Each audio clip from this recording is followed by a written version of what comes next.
Forget everything you think you know about traditional finance. We're jumping straight into the digital revolution with a fast-paced, jargon-free explainer on the future of money itself, Bitcoin. We're going to unpack exactly what it is, how it actually works under the hood, and, why it even exists in the first place. So let's just get right into it. Okay, so to really understand why Bitcoin was created, we got to rewind a bit to the 2008 financial crash. It's actually a pretty wild story. Bitcoin's anonymous creator, Satoshi Nakamoto, permanently hid a secret message right in the system's very first block of data. It was a London newspaper headline about massive government bailouts for failing banks. That 2008 crisis, that was the absolute catalyst for a financial rebellion.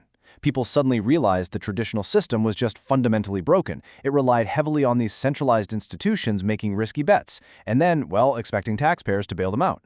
Bitcoin was born directly out of that frustration, as a direct response to that exact vulnerability. And that's where Satoshi steps in with Bitcoin as the ultimate solution to this broken system. Normally, you've got a centralized bank acting as the middleman, right? They control the money supply, and they always take a cut of your transactions. But the Bitcoin network, it completely flips the script. It operates on a totally different paradigm. It is a decentralized, peer-to-peer system where people just share value directly with each other. There's no CEO calling the shots, no board of directors, and definitely no bank taking a fee just to let you use your own money. To really wrap our heads around this, we have to talk about decentralization. Instead of one giant, untouchable corporate vault locked up in some skyscraper, this system actually relies on everyday people all over the world. They run software on their own computers to keep the network alive and honest. Every single computer on the network acts as a node, and they all collaborate to maintain the whole system without any central boss looking over their shoulders. It's kind of like the ultimate group project, but one where the rules are strictly enforced by pure mathematics, no principal or manager required. Let's actually track a transaction to see this in action. Say person A wants to send some money to person B. Now, instead of asking a bank for permission, that transaction becomes a digital block of code. That block is then broadcast across that massive peer-to-peer network of computers we just talked about. And it's the network itself that steps up to validate and approve the transaction. Once it gets the green light, the block is added to a transparent record, and boom, transaction complete. Person B gets their money, absolutely no middleman required. Now, about that transparent record I just mentioned, that's the blockchain. I want you to picture a giant, super vibrant digital bulletin board that literally everyone in the world can look at the exact same time. Whenever a transaction happens, it gets securely pinned right up on this board. But here's the catch. Once a transaction is pinned up there, it is locked in chronologically. It can never be erased, altered, or forged. No way. And because everyone has their own copy of the bulletin board, if someone tries to sneak in a fake receipt, the rest of the network just instantly rejects it.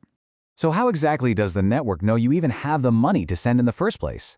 Well, Bitcoin doesn't actually use traditional account balances like a normal bank. Instead, think of your Bitcoin as sitting in these vibrant digital lockboxes. When someone sends you Bitcoin, it gets placed in a lockbox that only your unique digital key can open.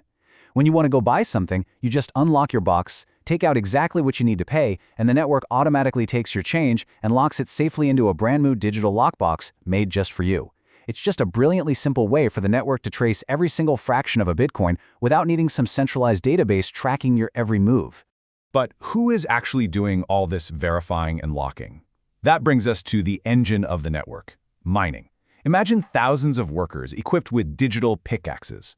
First, these miners go and grab all the pending transactions that are just sitting in the waiting room. Second, their computers literally race against each other to solve a crazy complex mathematical puzzle. Whoever wins that race gets the ultimate privilege of adding that new block of transactions to the blockchain. And as a reward for all that hard work, they earn a payout of newly minted Bitcoin. Now, this whole competitive race is what we call proof of work. And the puzzle these miners are trying to solve, it isn't just arbitrary high school math. It requires massive amounts of processing power, which means it requires real, expensive electricity. And that right there is Bitcoin's ultimate security feature. Because it costs so much real-world energy to find a valid block, anyone trying to attack the system or, say, reverse a transaction would literally have to spend an absolute fortune in computing power to pull it off. It basically makes cheating economically disastrous.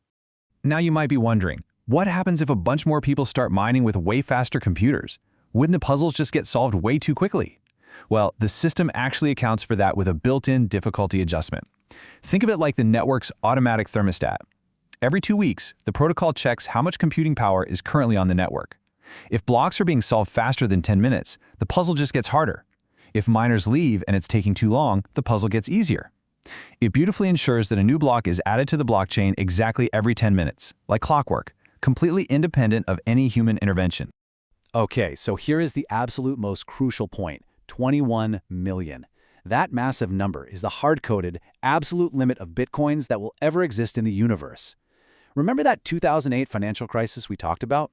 A huge issue with traditional money is that governments and central banks can basically just print more of it whenever they feel like it, which obviously decreases the value of the money you already have in your pocket. By capping the supply at exactly 21 million, Bitcoin introduces true digital scarcity. Literally, no politician or bank CEO can ever just decide to print more Bitcoin and debase your wealth. So how does the network actually enforce this 20 million limit over time? It does it through a pre-programmed event called the halving. Basically, every 4 years, the reward that miners get for solving that block puzzle is automatically sliced right in half. Back in 2009, a miner got 50 Bitcoin per block. By 2012, that dropped to 25. And by 2024, it dropped all the way down to 3.125. This brilliantly ensures the creation of new coins slows down predictably over time, making the remaining supply rarer and rarer. It's a lot like mining physical gold. Easy at first, but progressively harder the more you dig. So what's the endgame here? Let's recap. We have a decentralized network, completely run by the people, a hack-proof transparent bulletin board, miners securing the entire system using real-world energy, and a mathematically guaranteed fixed supply of exactly 21 million coins. Put that all together, and you have a revolutionary blueprint. It's a system specifically engineered from the ground up to protect your purchasing power against the inflation and unchecked money printing that just constantly plagues traditional finance. Which leaves us with a truly fascinating question to end this explainer. We've seen exactly how a peer-to-peer decentralized network using cryptographic proof can completely reinvent the whole concept of money and ownership. I mean, it operates day and night without any central boss. So if a decentralized blueprint can fix the foundational flaws of traditional money, what other broken systems in our world, whether it's voting, supply chains, or even digital identity, can we rebuild next?